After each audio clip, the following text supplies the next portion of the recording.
नमस्कार छात्रों, मैं मंजुला बीजोगी, हिंदी शिक्षिका, शरण बसवेश्वर उच्च माध्यमिक पाठशाला चित्रहಳ್ಳಿ वड़लकेरे तालुका चित्रदुर्ग। बच्चों, आज हम हिंदी वल्लरी तृतीय भाषा हिंदी 10वीं कक्षा का 11वां पाठ समय की पहचान यानी पद्य पाठ है। इसमें कवि परिचय और शब्दार्थ, उसके साथ साथ कविता का आशय, ये सभी हमने देखा था और कविता का वाचन भी हमने किया था। उसके साथ साथ कविता का भावार्थ और विश्लेषण में 2 पंक्तियों का सिर्फ विश्लेषण हुआ था। जो आगे का भाग है अब हम देखते जाएंगे। तो उसमें हम क्या है, पहले उद्योगी को कहाँ नहीं सुसमय मिल जाता, समय नष्ट कर कहीं सौख्य कोई भी पाता। यहाँ तक हमने देखा था। क्या है उद्योगी? मतलब एक परिश्रमी। कौन है? परिश्रमी। क्या करता है? समय आने दो ऐसा इंतजार, समय का इंतजार नहीं करता है, बल्कि वो समय के साथ चलता है, अपना काम करते चला जाता है। वही समय को वो सुसमय मानता है, अच्छा समय मानता है। जो कामचोर होता है, आलसी होता है, वो क्या करता है? बहाना बनाता है और आगे उसके बदले में क्या करता है? समय को ही दूषित मानता है, दूषित कर देता है। तो इसीलिए हम क्या करना है? उद्योगी बनकर समय के साथ अपना काम शुरू करना है। आलस ही यह करा रहा है सभी बहाने। क्यों हम उद्योगी नहीं है? मतलब हमारे मन में, हम में जो क्या है? आलस है। आलस्य ಇದೆ। ಹಾಗಾಗಿ ಏನಾಗ್ತಿದೆ, ನಾವು ನೆಪವನ್ನ ಒಡ್ಡಿ ಕೆಲಸವನ್ನ ಮುಂದೂಡ್ತಾ ಇದ್ದೀವಿ, ಸಮಯವನ್ನ ದೂಷಿಸ್ತಾ ಇದ್ದೀವಿ अल्वा। इसलिए ऐसा नहीं करना है। जो करना है करो, अभी कल हो क्या जाने। जो भी हम करना चाहते हैं आज ही, अभी का इसी वक्त करना है। तो आगे आगे आगे हम सोचते जाते हैं, कल कल कल कहते हुए चले जाते हैं, तो काम ऐसे ही बच जाता है। तो इसी ऐसे ही रहता है।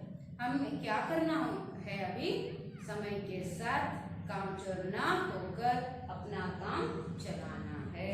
ठीक है, तो आगे देखेंगे।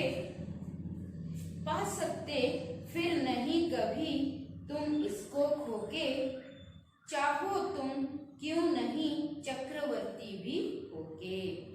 पा सकते फिर नहीं कभी तुम इसको खोके। पा सकते क्या? फिर नहीं कभी तुम इसको खोगे। खोना मतलब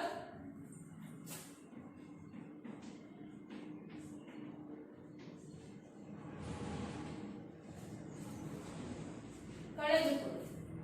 ಇದನ್ನ ನಾವೇನ್ ಮಾಡಿದ್ರೆ ಕಳ್ಕೊಂಡ್ರೆ, ಪಾನ मतलब ಪಡೆದುಕೊಳ್ಳು ಅಥವಾ ಗಳಿಸಿಕೊಳ್ಳು, पाना इसका विलोमार्थ होता है खोना। ಹೌದಾ? ಪಾನ ಅಂದ್ರೆ ಪಡ್ಕೊಳ್ಳೋದು, ಖೋನ ಅಂದ್ರೆ ಕಳ್ಕೊಳ್ಳೋದು। ಇದನ್ನ ಏನಾದ್ರೂ ನೀವು ಕಳ್ಕೊಂಡ್ರಿ ಅಂದ್ರೆ ಮತ್ತೆ ಪಡ್ಕೊಳ್ಳೋದಕ್ಕೆ ಸಾಧ್ಯ ಇಲ್ಲ ಅಂತ ಅರ್ಥ ಆ ಸೆಂಟೆನ್ಸ್। ಏನನ್ನತ್ತೆ? ಪಾ ಸಕ್ತೆ ಫಿರ್ ನಹಿ ಕಭಿ, ನೀವು ಮತ್ತೆ ಪಡ್ಕೊಳ್ಳೋದಿಲ್ಲ। ತುಮ್ ಇಸ್ಕೋ ಖೋಕೆ, ಇದನ್ನ ಕಳ್ಕೊಂಡ ಮೇಲೆ ಮತ್ತೆ ಪಡ್ಕೊಳ್ಳೋಕೆ ಸಾಧ್ಯ ಇಲ್ಲ। चाहो तुम क्यों नहीं चक्रवर्ती भी होके, न्यू चक्रवर्ती, इसका अर्थ होता है चक्रवर्ती कौन है? राजा। राजा को भी एक ही समय है, गरीब को भी एक ही समय है ना? अमीर को भी एक ही समय है, जो सामान्य अंदर आम आदमी को भी एक ही समय है। समय सबके लिए एक है। मैं चक्रवर्ती हूँ, मेरे लिए तुम रुक जाओ, मैं कह देती हूँ ए समय तुम रुक जाओ, क्योंकि मैं चक्रवर्ती हूँ, तो इसीलिए रुकना है। रुकता है, नहीं रुकता समय, है ना। इसीलिए जो खोया है उसे फिर वापस नहीं पा सकते। इसकी से पहले ही आपको क्या करना होता है, उसके साथ चलकर अपना काम पूरा कर लो, नहीं तो खोने के बाद हम कभी भी पा नहीं सकते। ಕಳ್ಕೊಂಡ ಮೇಲೆ ಮತ್ತೆ ಪಡ್ಕೊಳ್ಳೋದಕ್ಕೆ ಆಗೋದಿಲ್ಲ. ನೀನ್ ಬೇಕಾದ್ರೆ ಚಕ್ರವರ್ತಿಯೇ ಆಗಿರು, ಇಲ್ಲಿ ಸಮಯ ಅನ್ನೋದು ಎಲ್ಲರಿಗೂ ಒಂದೇ ಅಂತ ಅದರ ಅರ್ಥ. कर सकता कब कौन द्रव्य है इसकी समता, कर सकता कब कौन द्रव्य है इसकी समता, फिर भी तुमको नहीं जरा है इसकी चिंता. कर सकता कब कौन द्रव्य है इसकी समता, समता यानी समान.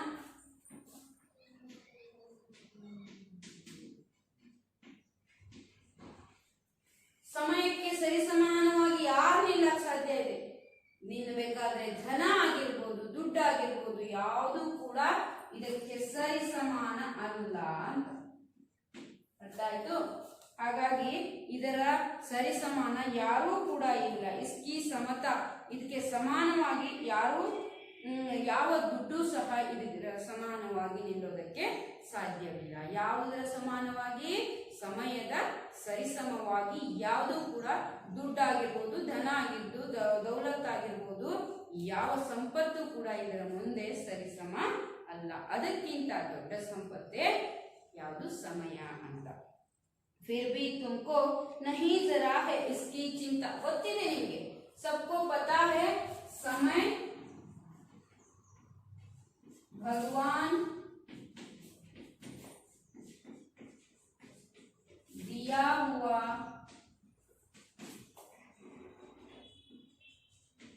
ಅನುಪಮ ಧನ. ಹೌದಾ? ಸಮಯ ಅನ್ನೋದೇ ಇಲ್ಲಿ ಧನ. ಭಗವಾನ್ ನಮಗೋಸ್ಕರ ಈ ಸಮಯವನ್ನ ಒಂದು ಧನವಾಗಿ ಕೊಟ್ಟಿದ್ದಾನೆ ಅಂತ ಅನ್ಕೋಬೇಕು. ಅದಕ್ಕೂ ಮೀರಿ ಇರುವಂಥದ್ದು, ದುಡ್ಡಿಗೂ ಮೀರಿ ಇರುವಂಥದ್ದು ಯಾವುದು? ಸಮಯ. ಲೇಕಿನ್ ಇಸ್ಕಿ ಚಿಂತಾ ಕೋಯಿ ನಹೀ ಕರ್ತಾ, ಪತಾ ಹೈ ಇನ್ಕೋ ಸಮಯ ಅನ್ನೋದೇ ಇಂಪಾರ್ಟೆಂಟ್, ಪ್ರಮುಖ ಅಂತ. ಆದರೂ ಕೂಡ ಇದರ ಬಗ್ಗೆ ಯಾರು ಯೋಚಿಸೋದಿಲ್ಲ, ಆಲಸಿಗಳಾಗಿ ಹಾಗೆ ಒಂದಿನ ಹುಟ್ಟಿದ್ದು ಹೇಗೋ ಸಾಯೋದು ಹಾಗೆ ಸತ್ತು ಹೋಗ್ತಾರೆ. ಇರುವ ನಡುವೆ ಆ ಸಮಯದಲ್ಲಿ ಏನ್ ಮಾಡಿದೀವಿ ಅಂತ ಕೇಳಿದ್ರೆ 0 0 ಅಲ್ವಾ? ಹಾಗಾಗಬಾರ್ದು ನಮ್ಮ ಜೀವನ. ಅದಕ್ಕೆ ಹೇಳ್ತಾರೆ ಫಿರ್ ಭಿ कर सकता कब कौन द्रव्य है इसकी समता, ಯಾವ ದ್ರವ್ಯ, ಧನ, ಸವಲತ್ತು ಅಂದ್ರೆ ಸಂಪತ್ತಿ, ಅದು ಯಾವುದೂ ಕೂಡ ಇದಕ್ಕೆ ಸರಿಸಮಾನ ಅಲ್ಲ. ಆದರೂ ಸಹ ಜನರಿಗೆ ಇದರ ಬಗ್ಗೆ ಪರಿವೇ ಇಲ್ಲ. समय ईश का दिया हुआ अति अनुपम धन है. ನಾನು ಹೇಳಿದೆ ಸಮಯ ಅನ್ನೋದು ಈಶ್. ಈಶ್ ಅಂದ್ರೆ ಯಾರು? ಈಶ ಅಂದ್ರೆ ಶಿವ, ಹೌದಾ? ಅಥವಾ ದೇವರು ಅಂತ ಹೇಳ್ತೀವಿ ನಾವು, ಭಗವಾನ್ ಅಲ್ವಾ? ಹಾಗಾದ್ರೆ ಏನಂತೆ ಇಲ್ಲಿ? ಸಮಯ ಈಶ್ ಕಾ ದಿಯಾ ಹುವಾ ಧನ್ ಹೈ ಅಂತ ಹೇಳ್ತಾರೆ. ಸಮಯ ಈಶ್ ಕಾ ದಿಯಾ ಹುವಾ ಅತಿ ಅನುಪಮ ಧನ್, ತುಂಬಾ ಅಮೂಲ್ಯವಾದ ಒಂದು ಧನ. ಯಹಿ ಸಮಯ ಹಿ ಅಹೋ ತುಮಾರ ಶುಭ ಜೀವನ ಹೈ. ಈ ಸಮಯನೇ ನಿಮಗೆ ಸಾಥ್ ಕೊಡೋದು ಬಿಟ್ರೆ ಬೇರೆ ಯಾರು ಕೂಡ ಸಾಧ್ಯ ಇಲ್ಲ. ಅದಕ್ಕೆ ಭಗವಂತ ನಿಮಗಾಗಿ ಕರುಣಿಸಿರುವಂತದ್ದು ಏನು? ಈ ಸಮಯವನ್ನ ಒಂದು ಸಂಪತ್ತಾಗಿ ಕರುಣಿಸಿದ್ದಾನೆ. ನೀವೇನ್ ಮಾಡ್ತಾ ಇದ್ರಿ? ಅದನ್ನ ಕಳೀತಾ ಇದ್ರಿ. ಅದನ್ನ ಏನಾದ್ರೂ ಸದುಪಯೋಗ ಪಡಿಸ್ಕೊಂಡ್ರಿ ಅಂದ್ರೆ ನಿಮ್ಮ ಜೀವನ ಸಹ ಶುಭವಾಗತ್ತೆ, ಒಳ್ಳೇದಾಗತ್ತೆ. शुभ जीवन बन जाएगा आप लोगों का जीवन. इसके साथ चलिए, इसके साथ काम कीजिए ಅಂತ ಹೇಳ್ತಾರೆ. तुच्छ कभी तुम नहीं एक पल को भी जानो. ಮತ್ತಿಷ್ಟಕ್ಕೆ ಹೇಳೋದಿಲ್ಲ ಅವನು. ಸಮಯ ಅನ್ನೋದು ಹಾಗೆ ಹೀಗೆ ದುಡ್ಡು ರಾಜ ಯಾರು ಅದ್ರ ಮುಂದೆ ನಿಲ್ಲೋದಿಲ್ಲ ಅಂತ ಹೇಳ್ತಾರೆ. ಜೊತೆಗೆ ಏನ್ ಹೇಳ್ತಾರೆ? ಇದನ್ನ ಒಂದೊಂದು ಕ್ಷಣ ಕೂಡ ನೀನು ಕ್ಷಣಿಕ, ತುಚ್ಛ, ಅದಕ್ಕೆ ಕಡೆಗಣಿಸಿ ನೋಡ್ಬೇಡ. ತುಚ್ಛ ಅಂದ್ರೆ ಕಡೆಗಣನೆ ಮಾಡಿ ನೋಡ್ಬೇಡ, ಚಿಕ್ಕದು ಅಂತ ತಿಳ್ಕೋಬೇಡ. ತುಮ್ ಕಭಿ नहीं एक पल को भी मानो. ಏನಂತ ಪಲ್ ಅಂದ್ರೆ ಇಲ್ಲಿ ಬರ್ದಿದ್ದೀನಿ ಕ್ಷಣ ಅಲ್ವಾ. ನೀನು ತುಚ್ಛ, ಛೋಟ, ಕ್ಷುದ್ರ, ನಿಸ್ಸಾರ್ ಇದೇನು ಒಂದು ಸ್ವಲ್ಪ ಹೊತ್ತಿಂದಲ್ವಾ ಅಂತ ಅನ್ಕೋಬೇಡಿ. ಆ ಒಂದೊಂದು ಕ್ಷಣವೂ ಕೂಡ ತುಂಬಾ ಇಂಪಾರ್ಟೆಂಟ್ ಅಂತ ಕವಿ ಹೇಳ್ತಿದ್ದಾನೆ. ತುಚ್ಛ ಕಭಿ ತುಮ್ ನಹಿ ಏಕ್ ಪಲ್ ಕೋ ಭಿ ಮಾನೋ, ಏಕ್ ಪಲ್ ಕೋ ಭಿ ತುಮ್ ತುಚ್ಛ ನಹಿ ಮಾನೋ ಅನ್ನೋದನ್ನ ಉಲ್ಟಾ ಹೇಳ್ತಾನೆ. ಹೇಗೆ ಹೇಳ್ತಾನೆ ನೋಡಿ. ತುಚ್ಛ ಕಭಿ ತುಮ್ ನಹಿ ಏಕ್ ಪಲ್ ಕೋ ಭಿ ಮಾನೋ, एक पल को भी तुम कैसे तुच्छ मत मानो, पल पल से ही बना हुआ जीवन को मानो. ಅಂದ್ರೆ ಈಗ ನೋಡಿ ಒಂದು ಪಲ್ ಅಂದ್ರೆ ಏನು, ನಾನಂದ್ರೆ ಕ್ಷಣ ಅಂತ ಅಲ್ವಾ. ಹಾಗಾದ್ರೆ ಈ ಒಂದೊಂದು ಒಂದೊಂದು ಒಂದೊಂದು ಕ್ಷಣಗಳು ಸೇರಿಯೇ ಪೂರ್ತಿ ಸಮಯ ಆಗಿರೋದಲ್ವಾ. ಹಾಗಾಗಿ ಇದರಲ್ಲಿ ಒಂದು ಸ್ವಲ್ಪ ಹೊತ್ತಿಲ್ಲ ಅಂದ್ರೆ ನಾವು ಸಮಯ ಅಂತ ಹೇಳಕ್ಕಾಗಲ್ಲ. ಅದಕ್ಕೆ ಸಮಯವನ್ನ ನಾವೇನ್ ಮಾಡ್ತಿದೀವಿ, ಈ ಕ್ಷಣಗಳು ಸೇರಿ ಈ ಪೂರ್ತಿ ಒಂದು ಅವಧಿ ಆಗಿರೋದ್ರಿಂದ ಒಂದು ಕ್ಷಣವನ್ನು ಸಹ ನಾವು ಏಕ್ ಪಲ್ ಕೋ ಭಿ ಹಮ್ ನಿಸ್ಸಾರ್ ತುಚ್ಛ ಕ್ಷುದ್ರ ನಹಿ ಮಾನನಾ ಚಾಹಿಯೇ ಅನ್ಕೋಬಾರ್ದು. ಒಂದು ಕ್ಷಣಕ್ಕೂ ಕೂಡ ನಾವು ಮಹತ್ವವನ್ನ ಕೊಡಬೇಕು. ಅದರಿಂದನೇ ನಮ್ಮ ಜೀವನ ಆಗ್ತಿರತ್ತೆ. ಈಗ ನೋಡ್ರಿ, ನಾನು ಹುಟ್ಟಿರುವಂತ ಒಂದು ಸಮಯ ಎಷ್ಟು, ಅಷ್ಟು ಸಮಯನ ನಾನು ಮರೆತು ಬಿಟ್ರೆ ಅಲ್ವಾ, ಅದರ ಮುಂದಿನ ಸಮಯಕ್ಕೂ ನಾನು ಹುಟ್ಟಿರೋ ಸಮಯಕ್ಕೂ ಹೊಂದಾಣಿಕೆ ಇದೆ. ಹಾಗಾದ್ರೆ ಆ ಸಮಯ ಇಲ್ಲ ಅಂತಿದ್ರೆ, ನಾನು ಹುಟ್ಟಲಿಲ್ಲ ಅಂತ ಹೇಳಿದ್ರೆ ಅನ್ನೋವಂಥ ಮಾತು ಬರುತ್ತೆ. ಹಾಗಾಗಿ ಒಂದೊಂದು ಕ್ಷಣವೂ ಸಹ ಸೇರಿ ನಾವು ಅದನ್ನ ಅನುಭವಿಸ್ಬೇಕು, ಅದರ ಜೊತೆಗೇನೆ ನಡಿಬೇಕು, ಕ್ಷಣಿಕವಾಗಿ ಅದನ್ನ ನೋಡಬಾರ್ದು ಅಂತ. करना है जो काम उसी में चित्त लगा दो. सिर्फ काम करना है, मैं कर देता हूँ, ऐसा नहीं है. चित्त लगा कर करना है, आस्था के साथ करना है, आशावादी बनकर करना है ना. कैसे? मुझे काम करना है, सिर्फ काम करना. अभी खाने का ये खाने का काम कर रही हूँ, तो कैसे खा रही हूँ? एक राक्षस के रूप में मैं खा रही हूँ. उसे खाना कहते हैं. क्यों राक्षस के जैसे खा रहे हो, ऐसा पूछते है ना.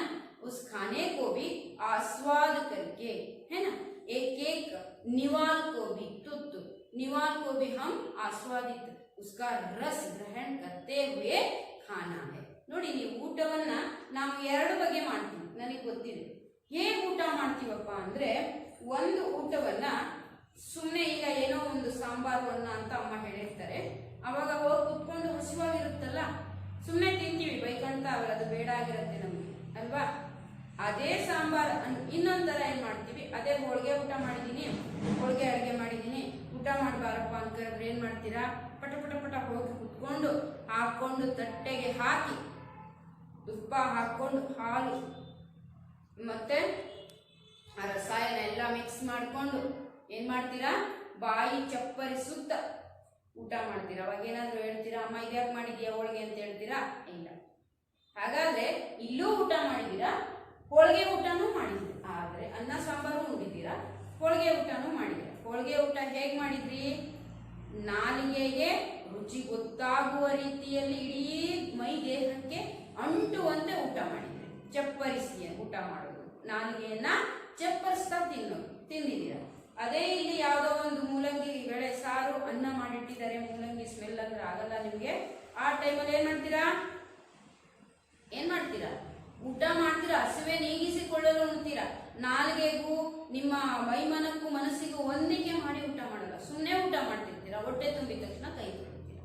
ಹಾಗೆ ಮಾಡಬಾರ್ದು. ನೀವು ಪ್ರತಿ ಊಟವನ್ನ ನೋಡಿಬೇಕಾದ್ರೆ ಅದರಲ್ಲೂ ಕೂಡ ಸವಿಯುವ ರುಚಿ, ಸವಿಯುವ ಸ್ವಾದವನ್ನ ಅರಿಯುವ ಶಕ್ತಿ ನಾಲಿಗೆಗಿದೆ. ಅದನ್ನ ನಾವು ಸುಮ್ಮನೆ ತಿಂತಿರ್ತೀವಿ. ಒಂದೊಂದು ತುತ್ತನ್ನು ಸಹ ಚಪ್ಪರಿಸಿ ತಿನ್ನಿ, ಎಷ್ಟು ರುಚಿಯಾಗಿರುತ್ತೆ. ಬೇಕಾದ ಸಾಂಬಾರಾಗಿರ್ಲಿ, ಅದು ಏನೇ ಆಗಿರ್ಲಿ, ನೀವು ಚಪ್ಪರಿಸಿ ತಿಂದಾಗ, ಆಸಕ್ತಿಯಿಂದ ತಿಂದಾಗ ಅದು ನಮಗೆ ರುಚಿ ಹತ್ತುತ್ತೆ. ಮೊದಲೇ ನಿಸ್ಸಾರವಾಗಿ ನೋಡಿ ಆಮೇಲೆ ತಿಂದ್ರೆ ಸರಿ ಹೋಗುತ್ತೆ. ಒಂದೇ ಎರಡೇ ತುತ್ತು ತಿಂದ್ರು ಬಾಯಿ ಚಪ್ಪರಿಸಿ ತಿಂದ್ರೆ ಅದು ಮೈಗೆ ಎಂಟುತ್ತೆ. ಇಲ್ಲ ಅಂದ್ರೆ ರಾಕ್ಷಸ ತಿಂದಂಗೆ ತಿನ್ಬೇಕಾಗುತ್ತೆ. ऐसे ही काम में भी ऐसे ही होता है. ಕೆಲಸವನ್ನ ಮಾಡಬೇಕಾಗಿದ್ದಾಗ ನಾವೇನ್ ಮಾಡಬೇಕು, ಸರಿಯಾಗಿ ಮಾಡಬೇಕು, ಸರಿಯಾದ ವ್ಯವಸ್ಥಿತ ರೂಪದಲ್ಲಿ ಆ ಕೆಲಸವನ್ನ ಮಾಡಿ ಮುಗಿಸ್ಬೇಕು. ಅದಕ್ಕೆ ಇಲ್ಲಿ ಕವಿ ಹೇಳ್ತಾರೆ, ಕರ್ನಾ ಹೇ ಜೋ ಕಾಮ್ ಉಸಿ ಮೇ ಚಿತ್ತ ಲಗಾ ದೋ, ಚಿತ್ತ ಲಗಾಕರ್, ಮನಸ್ಸನ್ನ ಕೊಟ್ಟು ಕೆಲಸವನ್ನ ಮಾಡು. ಯಾರಿಗೆ ಮನಸ್ಸು ಕೊಡೋದು? ಕೆಲಸಕ್ಕೆ. ಏನ್ ಮಾಡ್ಬೇಕು? ಕೆಲಸ ಮಾಡ್ಬೇಕಾದ್ರೆ ನೀನ್ ಖುಷಿಯಿಂದ, ಆಸಕ್ತಿಯಿಂದ, ಇಚ್ಛೆ ಪಟ್ಟು ಅದನ್ನ ಮುಂದುವರಿಸು ಅಂತ ಹೇಳ್ತಾರೆ. ಹೇಗ್ ಮಾಡ್ಬೇಕು ಕೆಲಸ ಅಂದ್ರೆ ಮನ ಮುಟ್ಟುವಂತೆ ಮಾಡಬೇಕು. ಚೆನ್ನಾಗಿ ನಮ್ಗೆ ಅದ್ರ ಬಗ್ಗೆ ಗಮನ ಇಟ್ಟು ಮಾಡಿದ್ರೆ ಚೆನ್ನಾಗಾಗುತ್ತೆ. ಈಗ ಓದೋದಕ್ಕೆ ನಾ ಹೇಳ್ತೀನಿ, ಕೇವಲ मैं जो कहती हूँ इसलिए पढ़ रहे हैं। बच्चों को मैं कहती हूँ, बच्चों क्या करना है, अभी इस समय की पहचान कविता को पढ़ना है ಅಂದಾಗ ಏನ್ ಮಾಡ್ತೀರಾ? ನೀವು ಓದ್ತೀರಿ ಅಷ್ಟೇ ಅಲ್ವಾ? ಅದೇ ಕೆಲವೊಂದು ಮಕ್ಕಳು, कुछ बच्चे क्या करते हैं, उसी को चित्त लगाकर पढ़ते हैं, ಗಮನವಿಟ್ಟು ಮನಸ್ಸನ್ನ ಕೊಟ್ಟು ಓದ್ತಾರೆ. ಹೌದು ತಾನೆ? ಹಾಗಾಗಿ ನೀವೇನ್ ಮಾಡ್ಬೇಕು, ಮನಸ್ಸು ಕೊಟ್ಟು ಓದಿದಾಗ ತಲೆಗೊತ್ತುತ್ತೆ. ಇಲ್ಲ ಅಂದ್ರೆ सुबह से शाम तक बैठकर पढ़ने पर भी एक अक्षर भी दिमाग में नहीं जाएगा। तो कोई भी काम हो, कार्य हो, जो भी करना है उसे चित्त लगाकर करना होगा। ಮನಸ್ಸು ಕೊಟ್ಟು ಕೆಲಸವನ್ನ ಮಾಡಬೇಕು, ಒಳ್ಳೆ ಮನಸ್ಸಿನಿಂದ ಮಾಡಬೇಕು. ಆತ್ಮ ಪರ್ ವಿಶ್ವಾಸ ಕರೋ ಸಂದೇಹ ಭಗಾ ದೋ. ನಿಮ್ಮ ಮೇಲೆ ನಿಮಗೆ ವಿಶ್ವಾಸ ಇರಲಿ, ಆಗುತ್ತೋ ಇಲ್ವೋ ಅನ್ನೋ ಅಪನಂಬಿಕೆ ಬೇಡ. ನಾನು ಮಾಡೇ ಮಾಡ್ತೀನಿ ಅನ್ನುವಂತ ಛಲವನ್ನ ಮನಸ್ಸಿನಲ್ಲಿ ಇಟ್ಕೊಂಡು ಮನಸ್ಸಿನಿಂದ ಮಾಡಿ, ಅವಾಗ ಕೆಲಸ ಸಕ್ಸಸ್ ಆಗೇ ಆಗತ್ತೆ. ಆತ್ಮ ಪರ್ ವಿಶ್ವಾಸ ಕರೋ.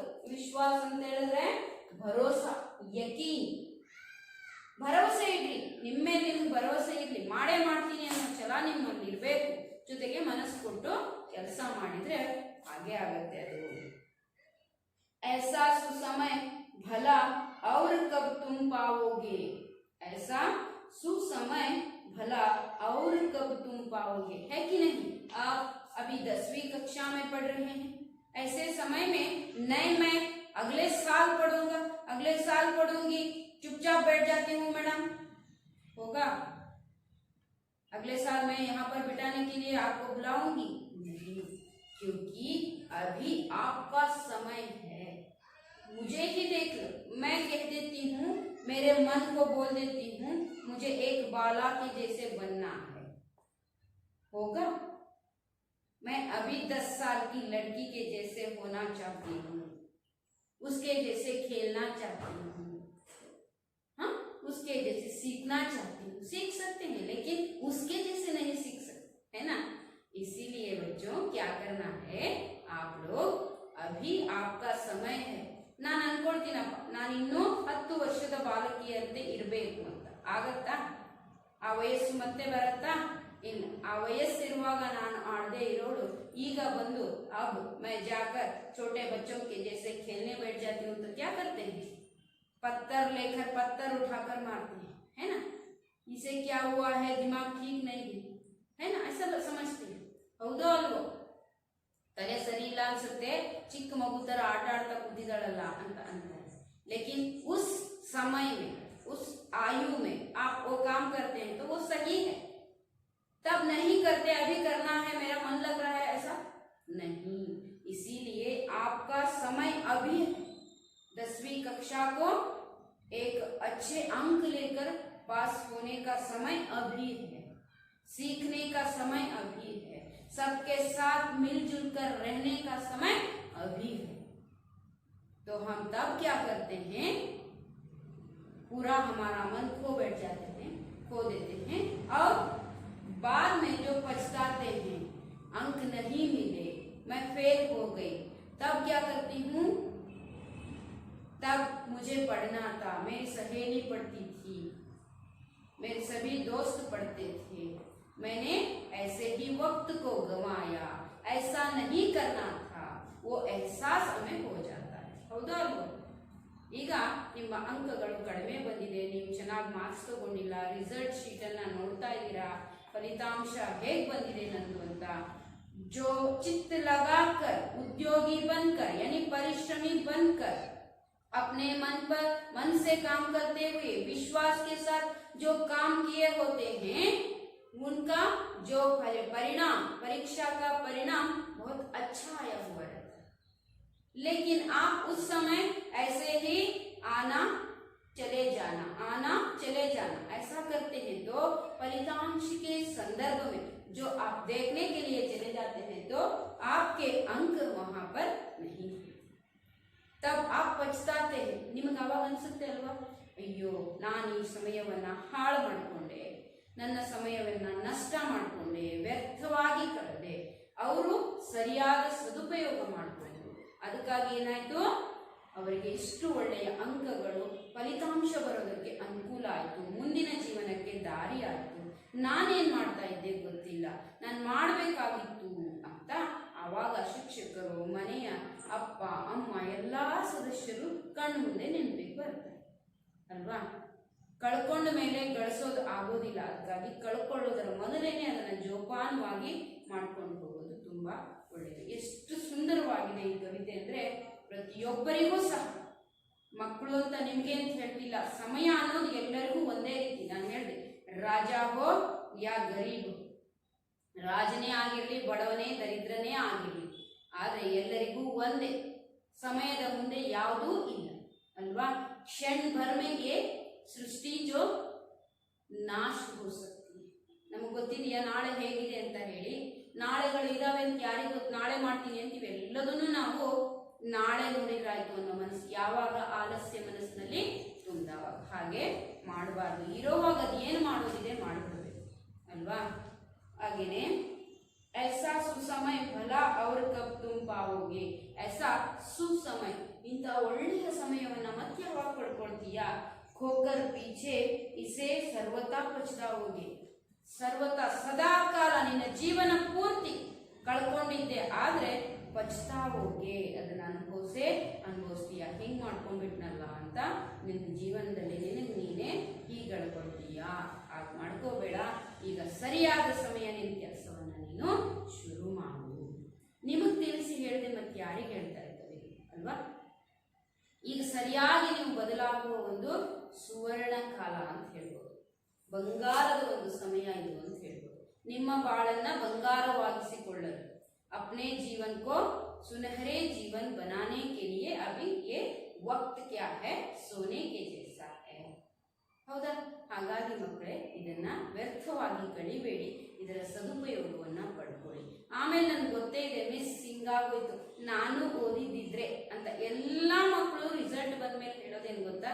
ಮಿಸ್ ಇನ್ನೊಂದು ಸ್ವಲ್ಪ ಪ್ರಯತ್ನ ಮಾಡಿದ್ದಿದ್ರೆ, ನಾನು ಇನ್ನೊಂದು ಸ್ವಲ್ಪ ಓದಿದ್ದಿದ್ರೆ, ನಾನು ಅವ್ರು ಹಾಗೆ ಓದಿದ್ದಿದ್ರೆ ಅಂತ ಬರ್ತದೆ. ಅದು ಯಾವಾಗ ಅರಿವಾಗುತ್ತೆ? ಸಮಯ ಕಳೆದು ಹೋದ್ಮೇಲೆ. ಹಾಗಾಗಿ ಕಳೆಯೋಕ್ಕಿಂತ ಮುಂಚೆನೆ ಎಚ್ಚರಗೊಳ್ರಿ, ಆ ಕೆಲಸವನ್ನ ಮಾಡೋ ನಿಟ್ಟಿನಲ್ಲಿ ಕೆಲಸವನ್ನ ಮಾಡಿ ಅಲ್ವಾ ಮಕ್ಕಳೇ. ಅರ್ಥ ಆಯ್ತಾ? ಹಾಗಾಗಿ ಇಲ್ಲಿ ಏನಿದೆಯಪ್ಪ ಅಂದ್ರೆ ಸಮಯ ಅನ್ನೋದು ತುಂಬಾ ಮಹತ್ವಪೂರ್ಣವಾದದ್ದು. ಅದಕ್ಕೆ ಇಲ್ಲಿ ಆಶಯದಲ್ಲಿ ನಾವು ನೋಡ್ತೀವಿ, ಏನಂತ ನೋಡ್ತೀವಿ? ಸಮಯ ಅಧಿಕ ಮಹತ್ವಪೂರ್ಣ ತಥಾ ಉಪಯೋಗಿ ಹೋತಾ है अल्वा. सबके जीवन के लिए समय ही एक सहारा है. समय हमारे साथ और कोई नहीं आते, सिर्फ समय ही आता. ನಾವಿರೋವರೆಗೆ ನಮ್ಮ ಜೊತೆಗೆ ಬರೋದು ಯಾರಪ್ಪ? ಅಪ್ಪ ಅಮ್ಮ ಯಾರು ಬರೋದಿಲ್ಲ, ಮಕ್ಕಳು ಮರಿ ಗಂಡ ಹೆಂಡತಿ ಯಾರು ಬರೋದಿಲ್ಲ. ಸಂಬಂಧಗಳು ನಮ್ಮ ಜೊತೆಗೆ ಬರೋದು ಯಾವುದು? ಸಮಯ ಒಂದೇ. ಸಮಯಕ್ಕೋ ಅಪ್ನ ಸಚ್ಚಾ ಸಾಥಿ ಬನಾದೋ, ಸಮಯವನ್ನೇ ನಿಮ್ಮ ಒಳ್ಳೆಯ ಸ್ನೇಹಿತನನ್ನಾಗಿಸಿಕೊಳ್ಳಿ. ಸ್ನೇಹಿತರು ಬೇರೆ ಸ್ನೇಹಿತರು ನಿಮಗೆ ಕೈ ಕೊಡ್ಬೋದು, ಲೇಕಿನ್ ಸಮಯ जो आप समय को सच्चा साथी मानते हैं तो आपका हाथ कभी नहीं छोड़ेगा. ಬೇರೆ ಗೆಳೆಯರು ಸ್ನೇಹಿತರು ನಿಮ್ಮ ಕೈಯನ್ನ ಬಿಡಬಹುದು, ಆದರೆ ಯಾರು ಬಿಡೋದಿಲ್ಲ? ಸಮಯ ನಿಮ್ಮ ಕೈಯನ್ನ ಬಿಡೋದಿಲ್ಲ. ನೀವು ಅದರ ಜೊತೆಗೆ ನಡೆದಿದ್ದೆ ಆದ್ರೆ ಅದೇ ಇದರ ಒಂದು ಆಶಯ ಆಗಿದೆ. ಇದರ ಮೇಲೆ ಪ್ರಶ್ನೆ ಬಂದೇ ಬರುತ್ತೆ, ಸಮಯ ಅನ್ನೋದು ಹೇಗೆ ಇಂಪಾರ್ಟೆಂಟ್, ಅದನ್ನ ಹೇಗೆ ನಾವು ಉಳಿಸ್ಕೊಂಡು ಹೋಗ್ಬೇಕು ಅಂತ. ಅದಕ್ಕೆ ಮುಂದೆ इस कविता में यह संदेश दिया है कि इस कविता का संदेश क्या है ಅಂತ ಕೇಳಿದ್ರೆ ಮಕ್ಕಳೇ ನೀವು ಇದನ್ನೇ ಬರಿಬೇಕಾಗುತ್ತೆ. हमें काम करने का जो अवसर प्राप्त होता है, ಕೆಲಸವನ್ನ ಮಾಡುವಂತ ಸಮಯ ಸಿಕ್ಕಾಗಲೇ ಉಸೆ ವ್ಯರ್ಥ ಜಾನೆ ನಹಿ ದೇನಾ ಹೈ, ಅದನ್ನ ವ್ಯರ್ಥವಾಗಿ ನಾವು ಕಳಿಬಾರ್ದು ಅನ್ನೋದನ್ನ ಇಲ್ಲಿ ನೋಡಿ. ಹೌದು ಅಲ್ವಾ?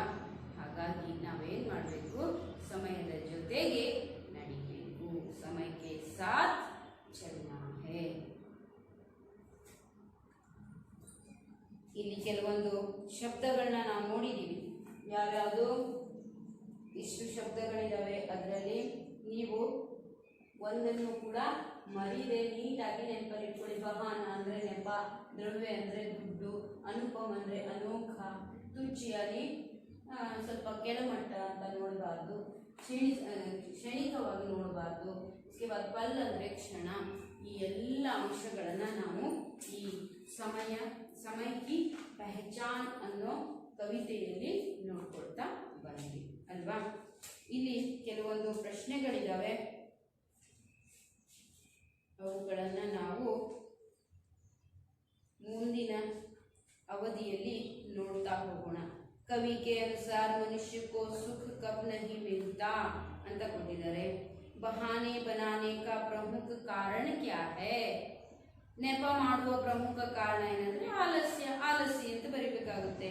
समय किसका दिया हुआ अनुपम देन है ಅಥವಾ धन है? ईश का, भगवान का ಅಂತ ಅರ್ಥ ಬರುತ್ತೆ. कवि किस पर विश्वास करने को कहते हैं ಅಂತ ಎಲ್ಲ ಪ್ರಶ್ನೆಗಳಿದಾವೆ ಮಕ್ಕಳೇ. ನಾವೇನ್ ಮಾಡೋಣ, ಮುಂದಿನ ಅವಧಿಯಲ್ಲಿ ಅವೆಲ್ಲದರ ಬಗ್ಗೆ ಸರಿಯಾಗಿ ತಿಳಿದುಕೊಳ್ಳೋಣ. ಯಾಕಂದ್ರೆ ತುಂಬಾ ಇಂಪಾರ್ಟೆಂಟ್ ಅನ್ಕೊಳ್ತೀನಿ. ಇದು ಕೇವಲ ಅಂಕ ಗಳಿಸುವುದಕ್ಕೋಸ್ಕರ ಅಲ್ಲ, ಸಮಯದ ಬಗ್ಗೆ ನಮ್ಗೆ ಅರಿವಿರಲಿಲ್ಲ ಅಂದ್ರೆ ಏನೇನೋ ಆಗ್ಬಿಡುತ್ತೆ. ಹಾಗಾಗಿ ಆ ಸಮಯವನ್ನ ವ್ಯರ್ಥವಾಗಿ ಕಳೆಯೋದು ಬೇಡ. ನೀವಾಗಲಿ ನಾವಾಗಲಿ ಎಲ್ಲರೂ ಅಷ್ಟೇ ಅದರ ಜೊತೆಗೆ ನಡೆಯೋಣ, ಕೆಲಸವನ್ನ ಮಾಡೋಣ. ಮುಂದಿನದನ್ನ ನೆಕ್ಸ್ಟ್